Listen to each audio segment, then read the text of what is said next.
تنشزوا يرفع الله الذين آمنوا منكم والذين أوتوا العلم درجات والله بما تعملون خبير. Bismillahirrahmanirrahim. Nahmaduhu wa nusalli ala rasulihil karim wa ala alihi wa ashabi ajma'in, amma ba'du. Teman-temanku yang dirahmati oleh Allah Subhanahu wa taala, ketahuilah sesungguhnya keluarga seorang muslim itu menjadi target utama oleh iblis untuk dihancurkan, untuk dicerai-beraikan, untuk dipisahkan. Kenapa? Karena iblis tidak akan ridho, tidak rela apabila antara laki-laki dan perempuan itu terikat dengan ikatan yang halal. Maka mereka iblis berusaha untuk mencerai-beraikan, untuk menghancurkan sebuah rumah tangga.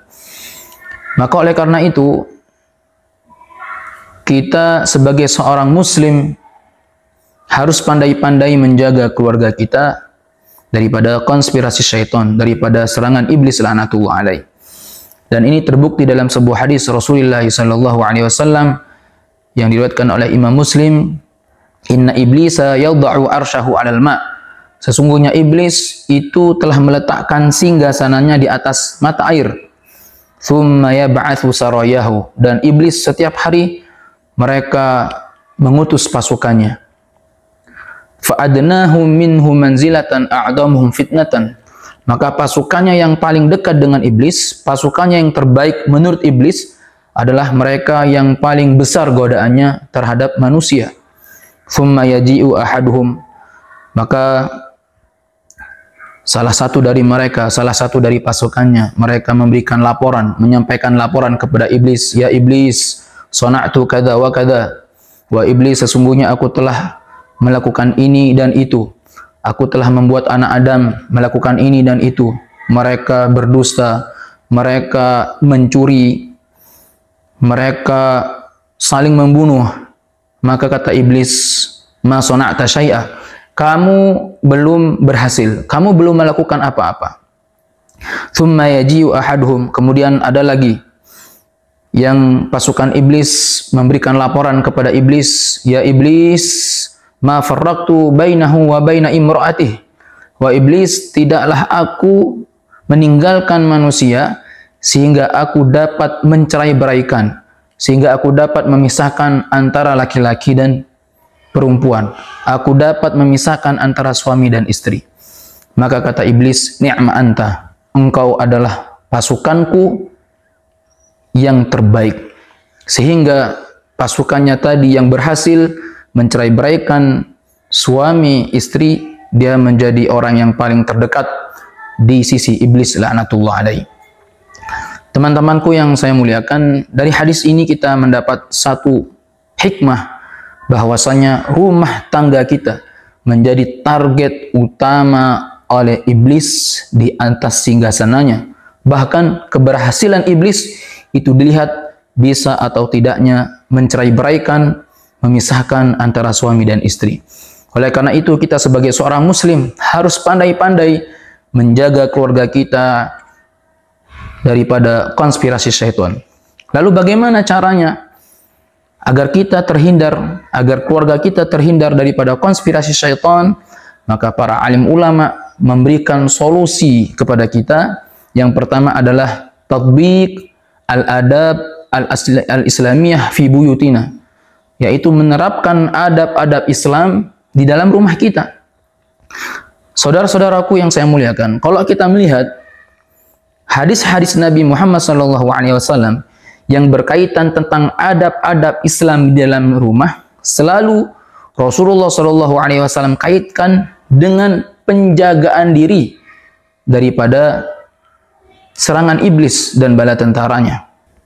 Contoh dalam sebuah hadis yang sahih, Rasulullah SAW bersabda, "Idza dakhala ar-rajulu baitahu," ketika seseorang itu masuk ke rumahnya, "walam yadhkurillaha," kemudian dia tidak menyebut nama Allah, "inda ta'amihi," ketika makan, "wa inda dukhulihi," ketika masuk rumah dia tidak mengingat Allah, faqala syaitan, maka syaitan dia akan berkata dengan teman-temannya, "adraktumul mabita wal asya'a," Hari ini kita bisa tidur di tempat ini, dan hari ini kita bisa makan bersama di rumah ini. Kemudian Rasulullah SAW melanjutkan sabdanya, wa idza dakhala ar-rajulu baitahu, apabila seseorang itu masuk ke rumahnya, fadzakarallaha, kemudian dia menyebut nama Allah inda ta'amihi wa inda dukhuli, ketika dia makan menyebut nama Allah, berzikir kepada Allah, ketika masuk rumah pun dia mengingat Allah, berzikir kepada Allah, faqala syaitan, maka syaitan akan berkata dengan teman-temannya, kepada teman-temannya, la mabita lakum wala asya, hari ini kita tidak bisa tinggal di rumah ini, dan hari ini kita tidak bisa makan malam bersama di rumah ini. Ini contoh, satu contoh, ketika seseorang itu masuk rumah menyebut nama Allah, syaitan tidak akan berani tinggal di rumah itu. Dan ketika seseorang itu dia tidak menyebut nama Allah, maka syaitan pun akan masuk di rumah itu dan akan makan bersama di rumah itu. Contoh yang lain, kata Rasulullah SAW, idza awaita ila firashik, apabila engkau akan tidur, faqra'u ayatal kursi, maka bacalah ayat kursi, fa innallaha la yazala 'alaika hafidun hatta tusbih, sesungguhnya Allah Subhanahu wa taala akan menjagamu sampai waktu pagi. Contoh yang lain, ketika seseorang itu akan masuk WC, kamar mandi, maka Nabi mengajarkan kepada dia agar dia membaca doa, Allahumma inni a'udzubika minal khubuthi wal khaba'ith. Ya Allah, aku berlindung kepadamu dari setan laki-laki dan perempuan.